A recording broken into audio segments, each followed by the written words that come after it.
तो जगत प्रकाश नड्डा से हमारी ये बातचीत जारी रहेगी। नड्डा जी, मेरा अगला सवाल आपसे ये है कि आपकी रैलीज को मैंने देखा, आपके भाषणों को मैंने सुना, आप लगातार बिहार के चुनाव प्रचार में महागठबंधन पर निशाना साध रहे हैं। आप कह रहे हैं कि ये अपवित्र रिश्ता है, ये अस्वाभाविक गठबंधन है, क्यों? देखिए, जब मैं ये कहता हूँ कि ये अस्वाभाविक रिश्ता है, वो इसलिए कि जिस तरीके का गठबंधन है जी, उस गठबंधन में कोई भी चीज़ सिवाय इसके कि सत्ता पाने की लोलुपता है, सत्ता पाने की इच्छा है, इससे ज़्यादा और कुछ नहीं है। देखिए, अगर मैं आरजेडी की बात करूं तो उनका कैरेक्टर अराजकता का रहा है, उनका पास्ट अराजकता का रहा है, और वह कोई बिहार में ऑर्डर लाएंगे, law and order situation improve करेंगे, ऐसा कदापि नहीं जी। अगर मैं बात करूं माले की, मार्क्सिस्ट लेनिस्ट की, तो उनका भी जो एटीट्यूड रहा है वह समाज में विध्वंस का रहा है, और वह विचारधारा से भी विध्वंस का रहा है। वह भी कोई बिहार को आगे ले जाने की बात करेंगे, ऐसा नहीं है। जहाँ तक कांग्रेस का सवाल है, इनको तो येन केन प्रकारेण सत्ता में आने की इच्छा है, और आज दिक्कत ये हो गई है कि यह मोदी जी का विरोध करते करते ये देश का विरोध करने लगे हैं।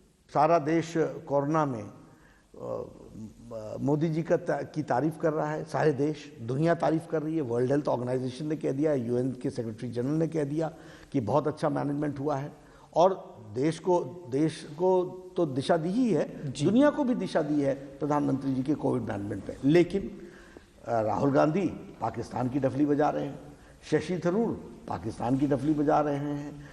हमारे कांग्रेस और आरजेडी कह रहे हैं कि देखिए, भारतीय जनता पार्टी के पास विजन नहीं है कोई, जेडीयू के पास तो कोई विजन नहीं है, और इसीलिए ये पाकिस्तान की बात कर रहे हैं, ये मुद्दों को डिरेल करने की बात कर रहे हैं। प्रधानमंत्री भी धारा 370 की बात कर रहे हैं, ये नहीं बता रहे कि 15 साल में उनके शासन ने क्या किया।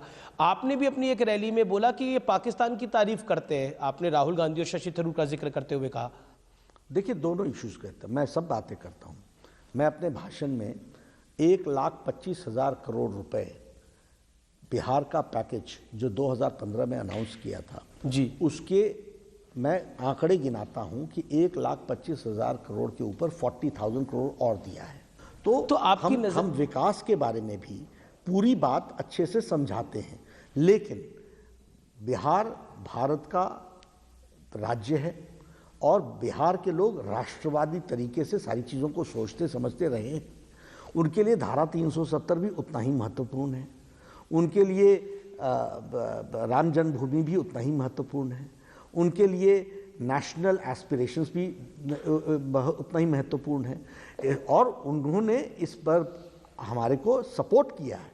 इसलिए यह विषय भी उन तक पहुंचाना, इसकी डिलीवरी करना। कौन सा बिहार का बच्चा था जिसने नहीं कहा कि एक देश में 2 निशान, 2 विधान, 2 संविधान नहीं चलेगा?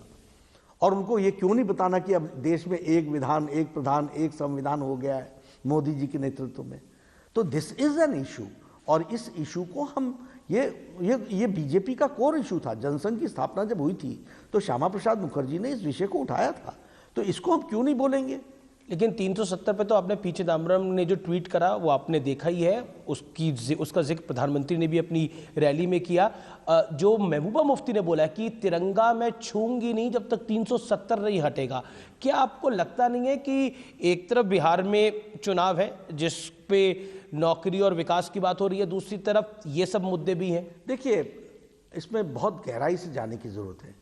कांग्रेस, ये महबूबा मुफ्ती और चिदम्बरम पे आप क्या कहते हैं? कांग्रेस इन विषयों को, और पी चिदम्बरम हो चाहे महबूबा मुफ्ती हो, ये इलेक्शन के टाइम ये इश्यूज क्यों उठाते हैं? इनका उद्देश्य क्या है? इनका उद्देश्य वोट बैंक की राजनीति करना है। लेकिन भारत की जनता और भारत का समाज एकजुट है, और कश्मीर से कन्याकुमारी तक भारत एक है, और भारत के सोशल फैब्रिक को एक रखना ये हमारी जिम्मेवारी है। शशि थरूर ने लाहौर फेस्टिवल में बोला कि ये भारत में मिनॉरिटीज, अकलियतों को तकलीफ हो रही है। ये इनका कैरेक्टर है, ये चुनाव से पहले यही तो करते हैं। इनके पास कोई इशू नहीं है देश को आगे बढ़ाने के लिए कोई इशू नहीं है इनके पास। इन्होंने देश को बांट के ही इतने साल राज किया। वो कहते कि हमारे और मोदी जी ने भारत की राजनीति का चाल चरित्र और संस्कृति बदल डाली है। अब रिपोर्ट कार्ड की संस्कृति हो गई है, विकास की संस्कृति हो गई है। तो तेजस्वी यादव आप लोगों से आपकी रिपोर्ट कार्ड मांग रहे हैं। वो कह रहे हैं कि Bharatiya Janata party report card दे, प्रधानमंत्री रिपोर्ट कार्ड दे, जेपी नड्डा रिपोर्ट कार्ड दें, अमित शाह रिपोर्ट कार्ड दें आकर कि 15 साल में क्या कुछ हुआ है। ऐसा है, you can bring horse near the water, you can't force him to drink. आप किसी की आंखें ठीक कर सकते हो, विजन नहीं दे सकते हो। वो कह रहे मैं 10 लाख नौकरियां दूंगा। वो तो मैंने तो उनसे पूछ लिया कि 10 लाख नौकरी आप कैसे दोगे, और आपने 10 लाख से ज्यादा तो आपके पिताजी ने पलायन करा दिया है बिहार से। इस पर आप माफी क्यों नहीं मांगते बिहार की जनता से? आपको बिहार की जनता से माफी मांगनी चाहिए। आज आप तैयार होकर के 10 लाख नौकरी की बात कर रहे हो, 10 लाख से ज्यादा आपके समय में लोग पलायन करके गए हैं बिहार से। क्या जवाब है आपके पास? और आपके पिताजी इसको यूएसपी समझते थे, और अगर वो गलत थे तो बेटा माफी मांगे ना। क्यों नहीं माफी मांगी अभी तक आप? पर तेजस्वी को और ग्राउंड पे ऐसा लग रहा है कि कहीं ना कहीं नौकरियों का मुद्दा जो है वो कहीं ना कहीं एक पकड़ दिखा रहा है पब्लिक के बीच में। और नीतीश का जो 15 साल का शासन है, क्योंकि 15 साल की गवर्नेंस के बाद एक एंटी इनकम्बेंसी हो जाती है, उसका नुकसान आपको हो सकता है। यानी आपकी गठबंधन। देखिए, बिहार का एक एक व्यक्ति विकास को उसने महसूस किया है। आप किसी भी शहर में चले जाइए, फ्लाईओवर बन रहे हैं, फ्लाईओवर बन गए हैं, ओवर ब्रिजेस बन रहे हैं, हाईवेज बन रहे हैं। कोई ऐसा बड़ा छोटा शहर नहीं है जो हाईवे से कनेक्टेड नहीं है। इसलिए लोगों को विकास दिखा है। लोगों को यह भी दिखा है कि स्कूल की बच्चियां पोशाक पहन करके, स्कूल ड्रेस पहन करके, साइकिल पर बैठ करके वो स्कूल जा रही हैं। ये बच्चियों का स्कूल जाना ही नहीं है, ये बिहार की महिलाओं का, बहनों का सम्मान है, जो एक बदलता बिहार को दिखा रहा है। और ये सब लोग जानते हैं। और जहां तक तेजस्वी का सवाल है, ये इलेक्शन के समय के राजनीतिक प्राणी हैं। मैं आपसे पूछता हूं, 2019 में इनकी विधानसभा में इनकी हाजिरी दिखा दीजिए, लीडर ऑफ ऑपोजिशन थे। इनका बजट सेशन में हाजिरी दिखा दीजिए, नॉट ए सिंगल डे।